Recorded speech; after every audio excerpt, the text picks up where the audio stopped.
Oh, good afternoon, everyone, and welcome back uh, to our Global Perspectives on Complex Evaluation online conference. My name is Nigel Gilbert. I'm the director of CECAN, Centre for the Evaluation of Complexity across the Nexus. This morning, for those who weren't here, you missed some really interesting talks from two European evaluators. And this afternoon, I'm really looking forward to hearing from two evaluation specialists from the United States. But first of all, I want to introduce Martha Bickett, who's a senior consultant at CECAN Limited, our spin-off company. And she's going to be interviewing Bianca. So over to you, Martha.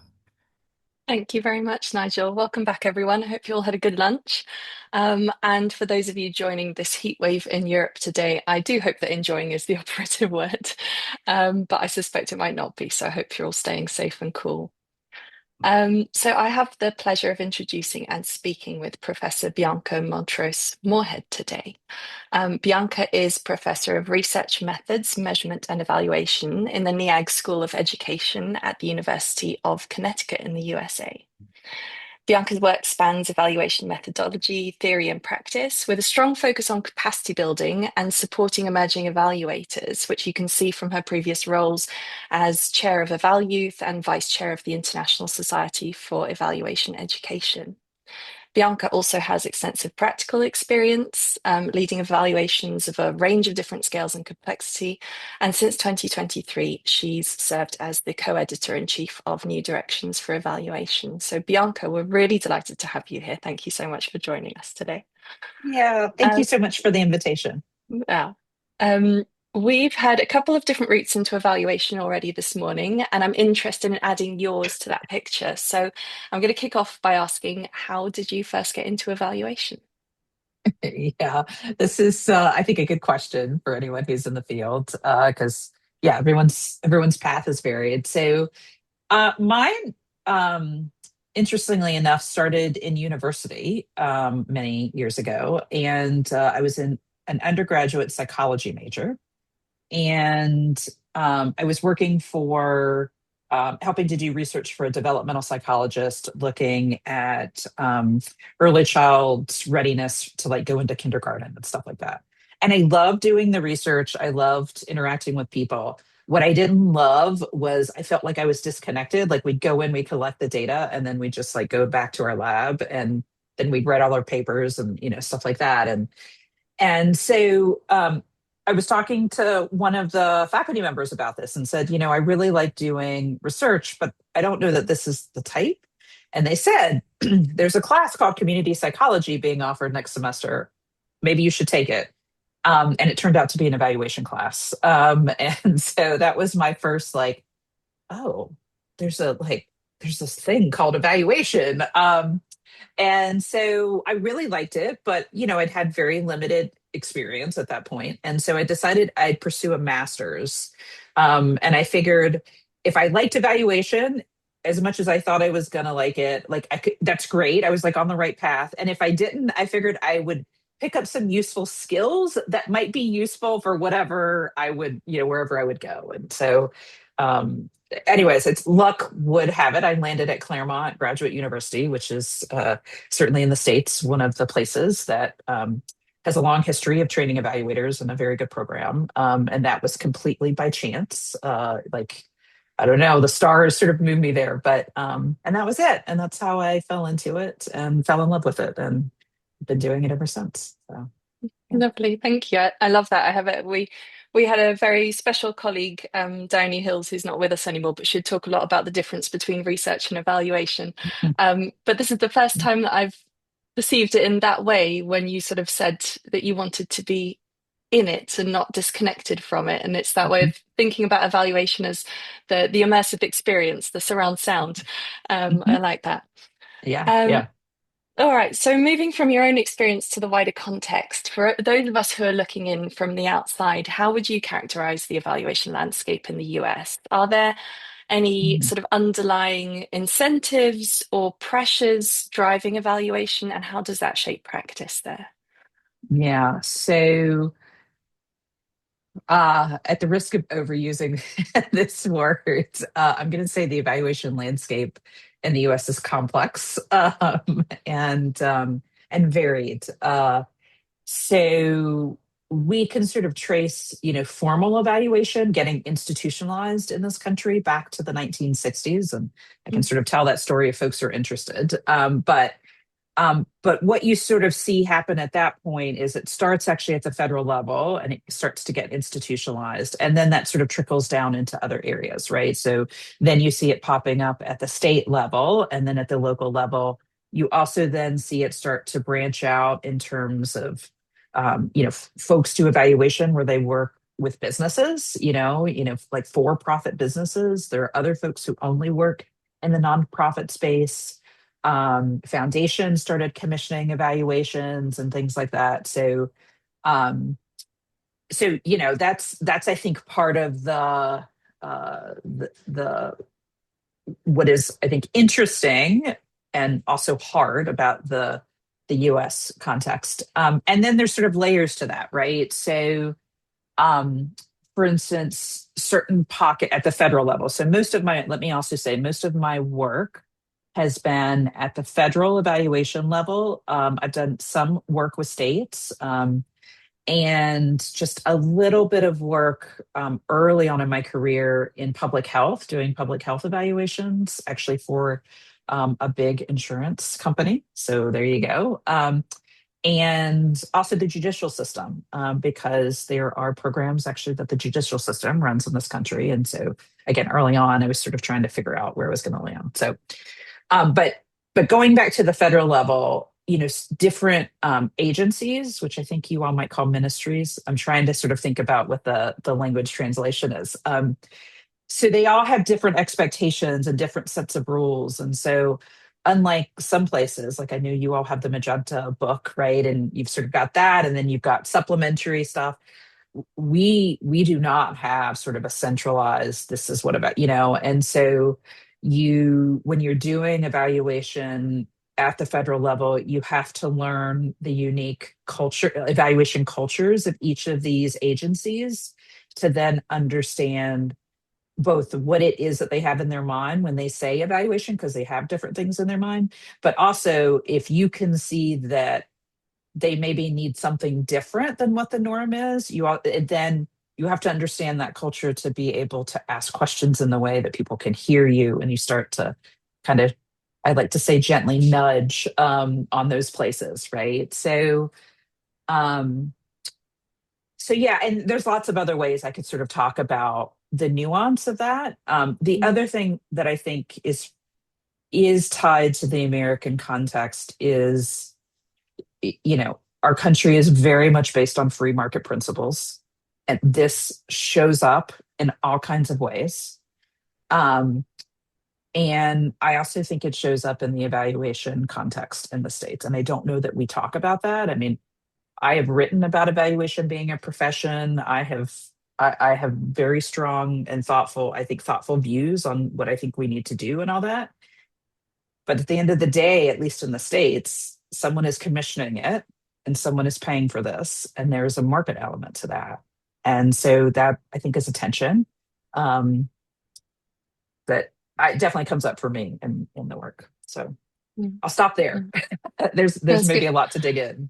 There's loads But, to dig in. There's so many different yeah. elements I'd love to chase up on that. And I'm just torn between sort of do we dig down or do I push on to some other things? I think one thing I was interested in is the you talked about this sort of the hidden context behind how each of the different um, agencies do evaluation and what they're after, and no centralized guidance. I found that really interesting, and it also makes me think that there's just coming back to your interest in capacity building, that must mean there's a real gap there for new evaluators who are trying to get familiar with the field and to do evaluation work, to get up to speed, to jump that gap, to understand what it is actually that they're trying to do. That's got to be a challenge, I imagine. Yeah, because you could spend, all of, for instance, you could spend all of university. So we do have a lot of training programs and evaluation. It's been a while since people counted, but like at last count, it's like I think somewhere in the range of 80 programs, right, for training evaluation. So like we have a lot of. So you could be a new evaluator, right, like an emerging evaluator. You could go get a master's or a PhD, right? We have both, or a certificate, right? So we have certificates, masters, PhDs in this country. Um, and you could learn one particular way of doing evaluation in one particular context for one agency, and that doesn't necessarily translate to a new agency, right, or a new context. And so in some ways, I mean, I find that to be, and I've always found it to be exciting, but I also remember how hard it was being new, trying to not just learn how to be an evaluator and learn how to think like an evaluator and learn how to do what we do, but also like paying attention enough to pick up on these like microcultures, right? And these like systems within these larger systems, right? And so it's a lot. Yeah, it's a lot for someone. And it probably lends itself to, just assuming here, but might lend itself towards quite siloed practice of evaluation. You might be missing out on this opportunity for evaluators to move between the different agencies and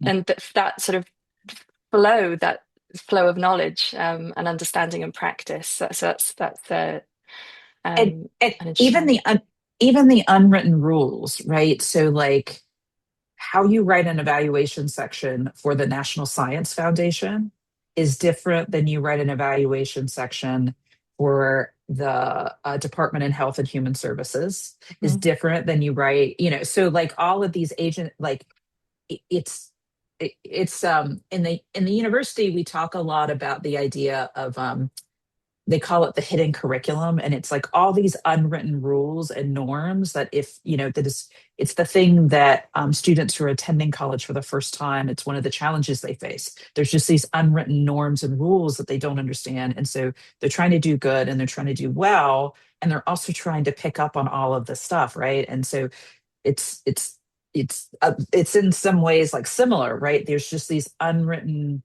norms and rules and how you do something, and unless someone shows you the way, because also proposals, people are very private about those, they put their intellectual property, so it's just it's hard. I mean, it really is, it's difficult now. Yeah. You touched earlier on budgets very gently. You touched on budgets and sort of resourcing evaluations. I wanted to bring it forward now to talk about the extent to which evaluation results feed into decision making and how they shape policy in the US and potential barriers to that. So I guess my question is a bit about, in your experience, would you say that evaluations in the US are generally well resourced enough and well timed in a way that allows them to be useful? Is that something that comes up as an issue? Or yeah, I mean, I think there's debate about this. So, and not everyone agrees. So let me say that. In fact, I was just talking about this a little bit, as you heard. So there's a new directions for evaluation issue that just came out on democracy and evaluation. And for anyone who's interested, I'm happy to put the link in the chat. But one of the papers in that special issue was written by Nick Hart, who was very involved in the Evidence Act of 2018 in this country, which was the first time we ever had a piece of legislation that institutionalized evaluation really across all agencies. So people were sort of doing it, but they were doing it because they had to. But like the Evidence Act says, you've got to have a chief evaluation officer in every agency. You've got to have a learning agenda, all of these things. So it really, and so one of the things that I think is interesting is one of Nick's positions in his paper in the special issue is that we are designing and commissioning evaluators in ways that work for researchers and not in ways that work for the policy timelines and that kind of stuff. And I think there's, I will just say there's a part of what I think Nick says that I agree with. There's also a part of what Nick says that I don't agree with, and that's okay. We don't all agree in evaluation. So I think, for me, sometimes, evidence is used, and I have had evaluations where that has been the case. So an example of that was right when I first joined the University of Connecticut, so around 2013-ish, somewhere around there. Although I joined the team before that, but anyways, so around that sort of time frame. I was part of the team doing a study that was commissioned by the U.S. Department of Education, and it was called the Special Education Faculty Needs Assessment. And so it was really about assessing the US's capacity to produce a workforce in special education, large, right? So both teachers as well as administrators, those kinds of things, to meet the needs of children with disabilities in this country. And so we did the study, and we did things to make sure that it got in the hands of those who were making decisions. So yes, we had the like traditional technical report, but we also very early on started writing policy briefs and getting those in the hands of people in Washington, right, who were sort of making decisions. And so that I think is a really good example of an evaluation, right, where it was done, key things came out, and you can point to, I can actually point to policy decisions that were made as a result of that study. Now, that is not always the case in my evaluations, right? Because evaluation is one piece of what goes into the policymaking process in the United States, and there are many other things that influence what a policy ends up looking like, and whether and how people use evidence.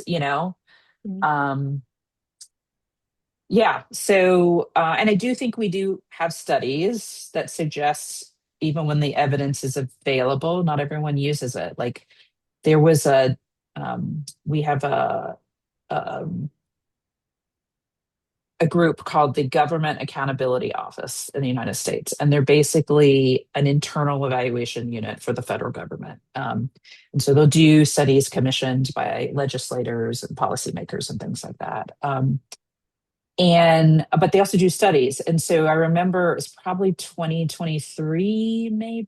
Yeah, it was a few years ago. They did a study to look at how people are using evidence, including evaluation evidence. And what they found was I think the number is somewhere in the range of like a half to 2/3 use evidence when it's available. But that means a half to 1/3 don't use evidence when it's available. And it was just like, I remember reading this in the report and being like, ooh, I don't know.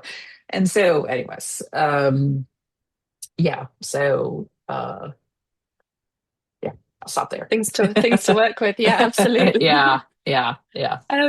I'm conscious of time and I'm enjoying this so much. So we're going to push forward. I want us to get into, we've touched, you mentioned the word complexity earlier, and there have been different ways in which the conversation has been sort of sowing some threads in that direction. So, we had a quick chat yesterday, and as I told you, CECAN was set up in 2016 in response to this call from UK government departments and research councils for these better methods and approaches for evaluating interventions in complex systems.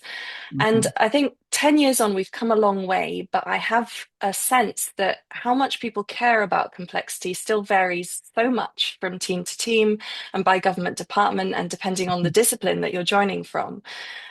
So to what extent does complexity feature in the evaluation discourse in the US? Is there much interest in systems thinking and complexity?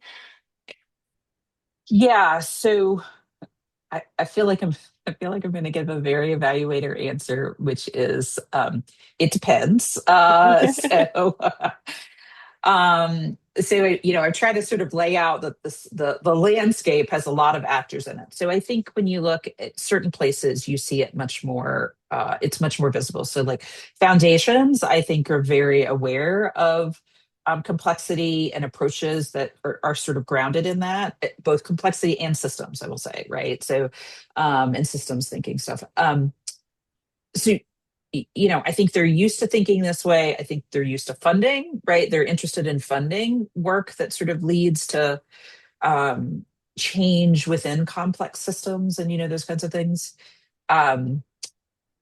Within the federal government, I think there are pockets of it. Um, the like really sad thing is like the one place that I feel like I could say like absolutely yes, this was the place that complexity showed up was actually in international development and USAID's work, which for anyone who's been following the news, that agency was completely decimated and closed basically in 2025.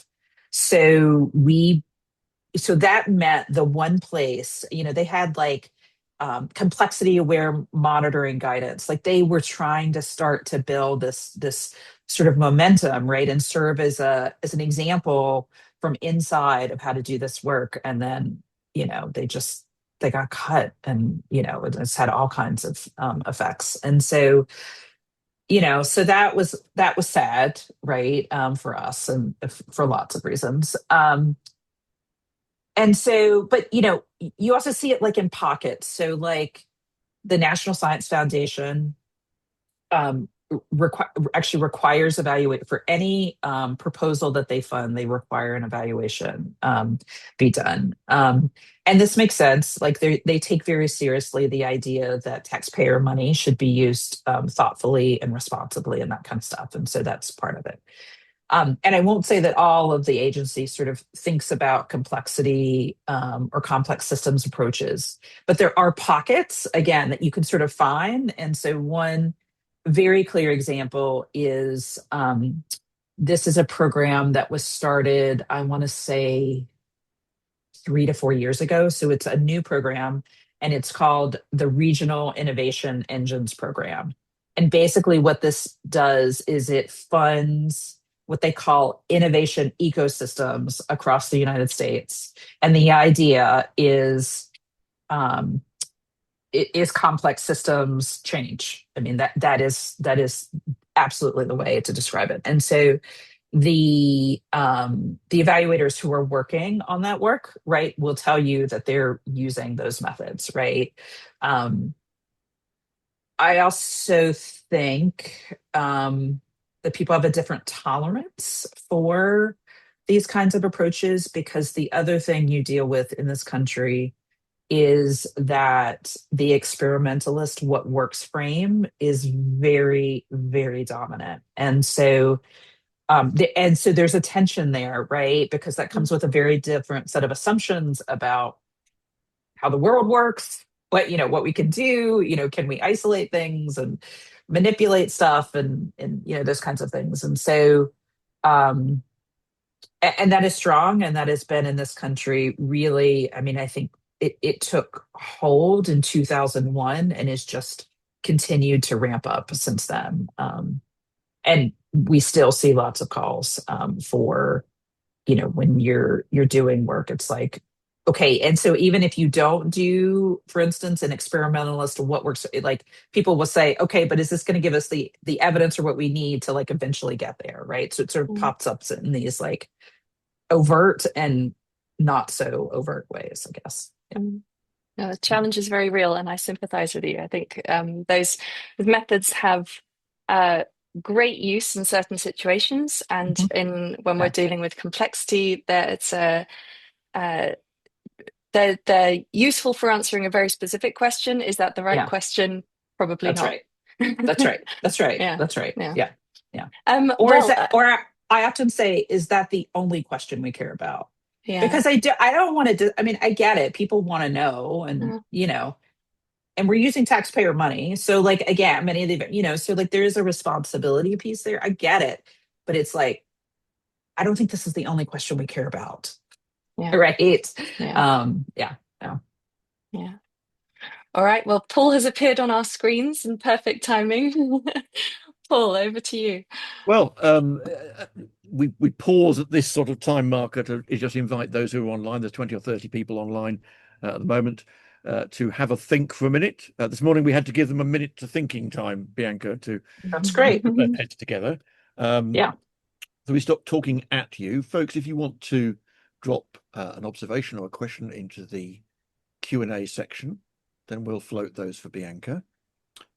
If not, I will ask my questions, or I'll give it back to Martha. But Yeah, you'll have to fight me for it, Paul. Yes. Well, but in a very strange thing with the morning, we will have a minute of silence while people think, Right. and we can drink our drink. There we go.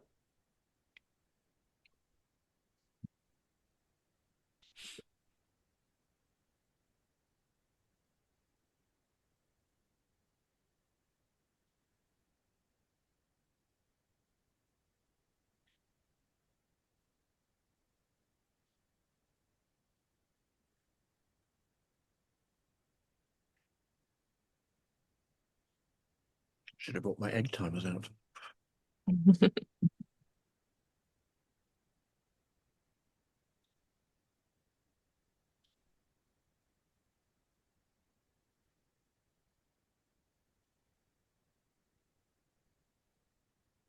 That's about a minute. Carry on thinking, folks, if there are things you'd like to inject into the conversation or ask.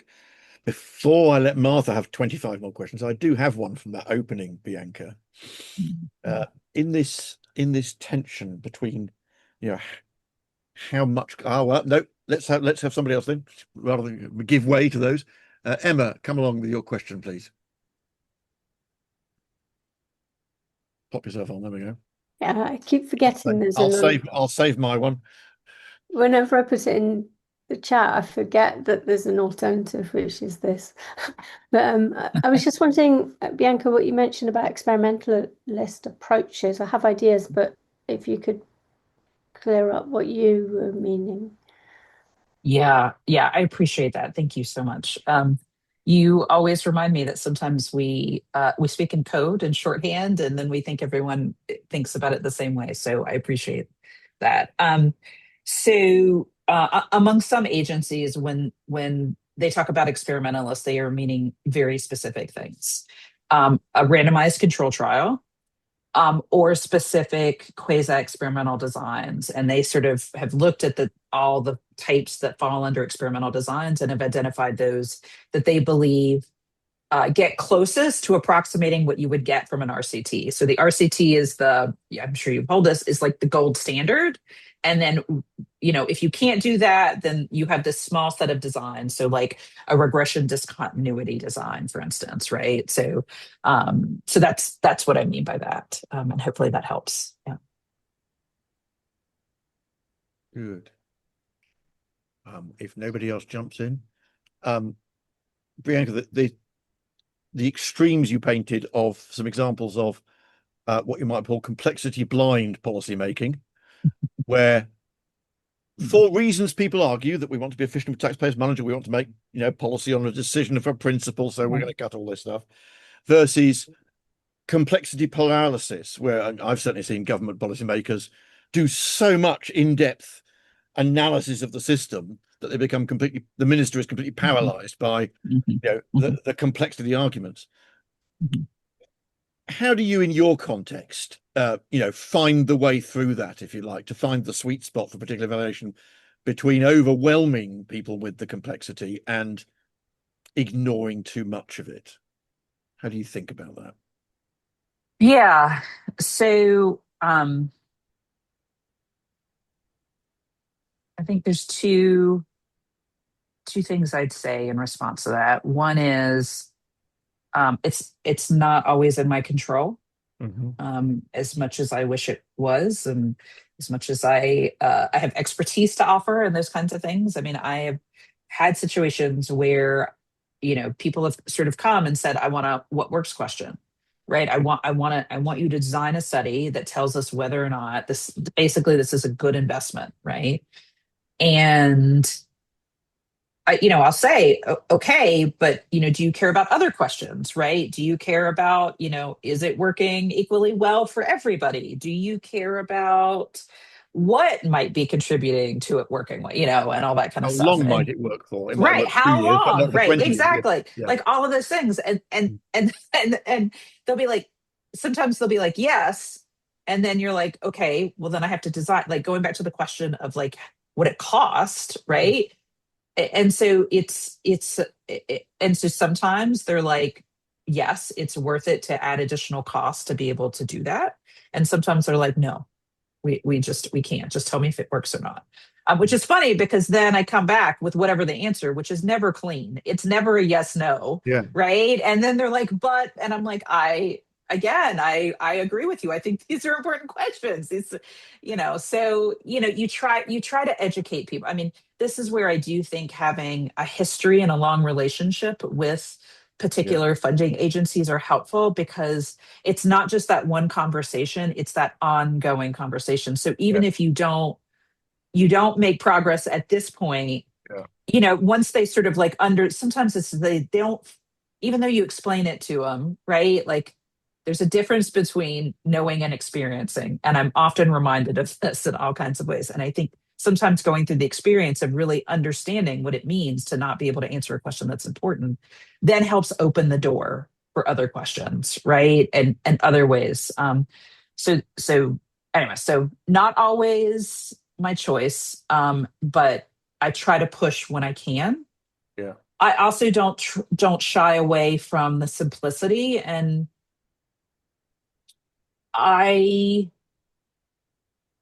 or I should say the complexity.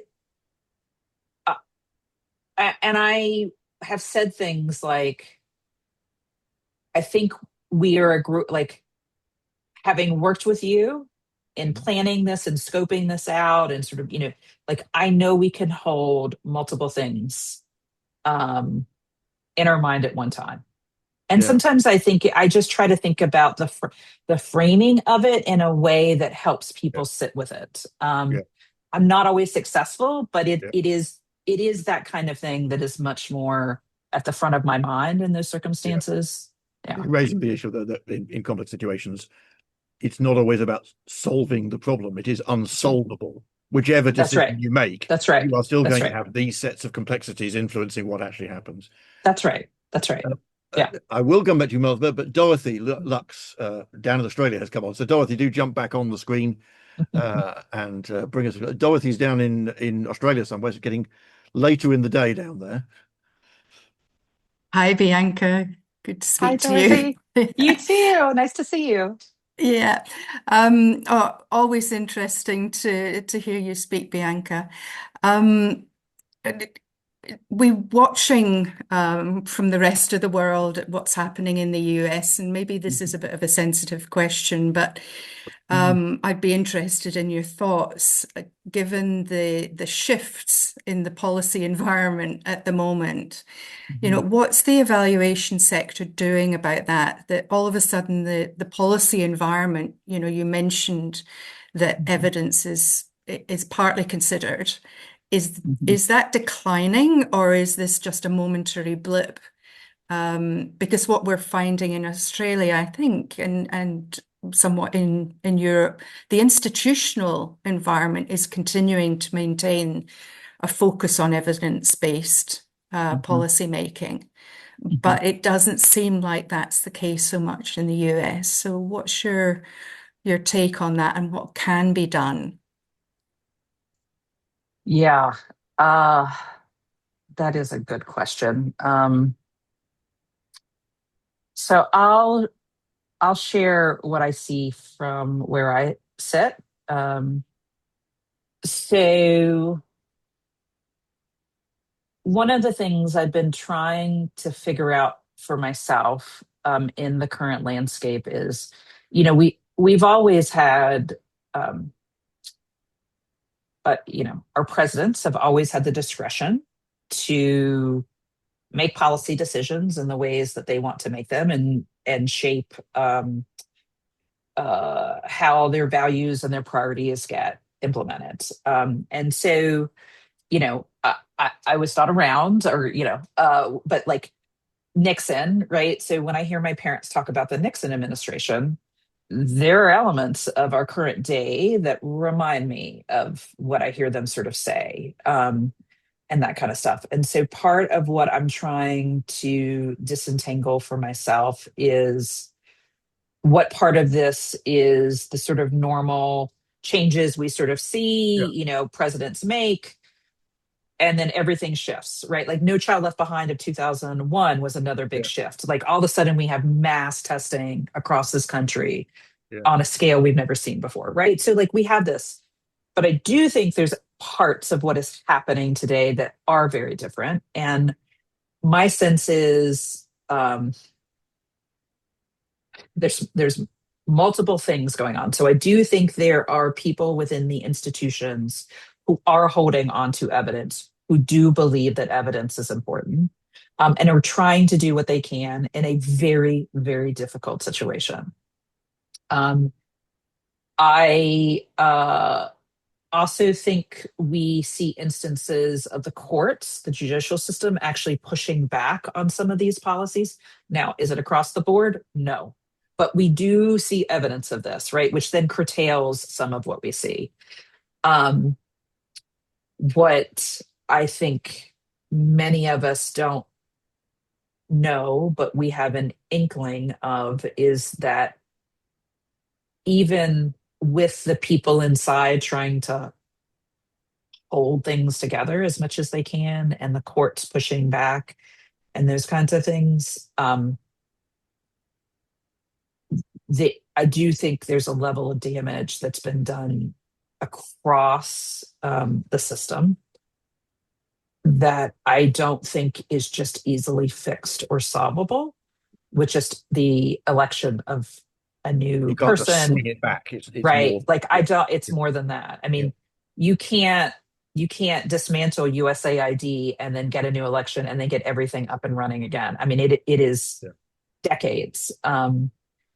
And yeah, so I think you see people doing what they can. Actually, vaccinations is another good example.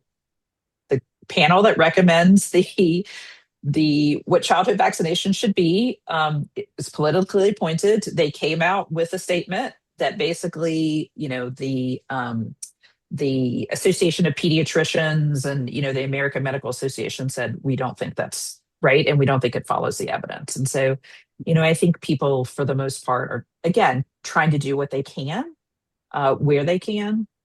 The thing that I think is difficult for evaluation, it's going back to this idea that we, at the end of the day, are hired by someone to do work. And I think that is, so it makes it, and I'm not saying the evaluation and evaluators, I see evidence of evaluators still continuing to be vocal, to push back and all of that kind of stuff. But I also see people not push back, not because they don't believe it, but because they're taking a different strategy. They're working within the system. And so they're quiet, not because they agree, but because they're trying to stay within the system and do what they can. So, for instance, collect data that you're not allowed to collect right now. So like, for instance, you have to ask about gender in a certain way right now, and you cannot ask about it in any other way. Yeah, I think the market part of what we do has made it difficult for evaluators at this particular moment in time. Yeah. And if I can quickly, carry on. Yeah. just a very quick one, because I know Bianca's really passionate about young evaluators, that I've spoken to a lot of young evaluators who've lost their jobs. And so now they're moving into other fields. Is that just from my experience, or do you see that also as one of those things that's going to be difficult to get back on track? Yes, the market has contracted for evaluators. I have conversations with my own students about what they are walking into, and perhaps being a bit more open than they were. But that is to say, like, open than they were.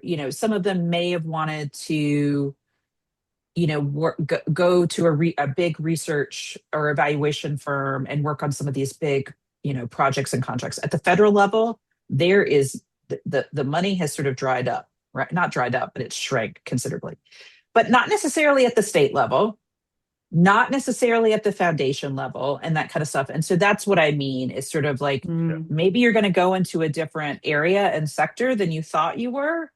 And so let's talk about how we prepare you for that, because obviously, again, these environments and these contexts are very, very different, right? To sort of where I started. And so so in some ways, yes, in certain pockets, there's less money for evaluation, but not in all pockets. Yeah, thank you. Yeah. Good. Yeah. Thank you, Dorothy. Martha, we have 3 or 4 minutes left. Why don't you pop one of your questions into the mix, and I'll watch the screen in case somebody else jumps in. Thanks, Paul. I'm struggling to decide which one to go for. There's a sort of rounding up one, or there's one where I think my interest actually lies. And after talking to Bianca yesterday, and I'll wrap you up on time.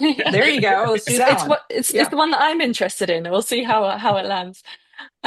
So this one's around coming back to complexity and sort of institutional constraints. So from my experience of working in complex evaluation, good quality evaluations of complex systems seem to require things that our institutions often can't or aren't well structured to provide. So that might be things like timescales, we need answers yesterday about things that haven't yet had a chance to happen, or institutional lock-in to certain ways of doing things like commissioning. It's the number of times that you come in as an evaluator and think, I wish I'd been involved earlier. Are our institutions poorly designed to cope with complexity? Or are there just aspects of complex systems that will always be difficult to govern and evaluate, regardless of how well designed our institutions are? Yeah, so I think it's probably a both and, not an either or. So, I agree with you. What I see, they're just what I would call structural barriers to doing this kind of work. And you talked about them. Our commissioning systems, our budget sometimes, those kinds of things, right? There's also, I think, a capacity issue. Again, we have lots of I think compared to other countries, we have a lot of evaluation training programs. I don't know how many of them actually touch on complex systems approaches. That is not something that we've necessarily, I think, paid attention to, right? We sort of paid attention to the traditional thing. What are the traditional methods people are learning? And are they learning some interpersonal skills, right? Or, those kinds of things. So, I do worry that even if the demand goes up, that there's not enough of a capacity to actually meet that demand. I mean, certainly there are people who are doing, good work in this area and all that, but having talked with folks at other evaluation programs, I can tell you they're incredibly varied in lots of different ways. I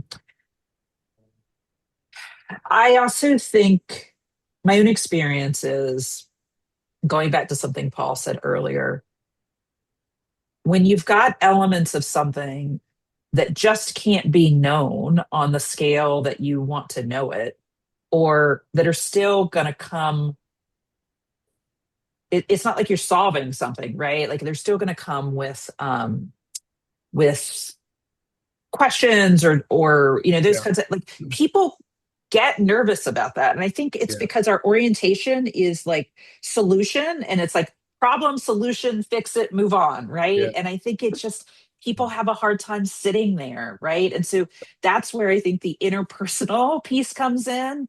Yes, of course, around facilitation and all that, but helping people learn how to sit with that and be okay with it, right? So we are at our time, as you'll have seen by the slide coming up. I think that's quite a good place to end that somehow we have to get people comfortable with making policy or making decisions in the face of uncertainty and complexity, given what there is. And the evaluation doesn't give you the answer on a plate, which is not an easy message for people, which I think goes back to where you started, Bianca. People sometimes want the simple answer very quickly. Thank you so much, Bianca, for your thoughts today, and Martha for your insightful questions, and those who jumped in. We have another 15-minute pause now to go and refresh ourselves. Back at 3 o'clock with Eileen Reed from Greensboro in North Carolina. So we're going, 1,000 kilometers down the coast. And Dan McGonigal will be doing that final interview. And then at the end of that, I think we have a final wash up with Professor Nigel Gilbert to close out the session for the day. So do go away, refresh yourselves, and we'll see you again in 15 minutes.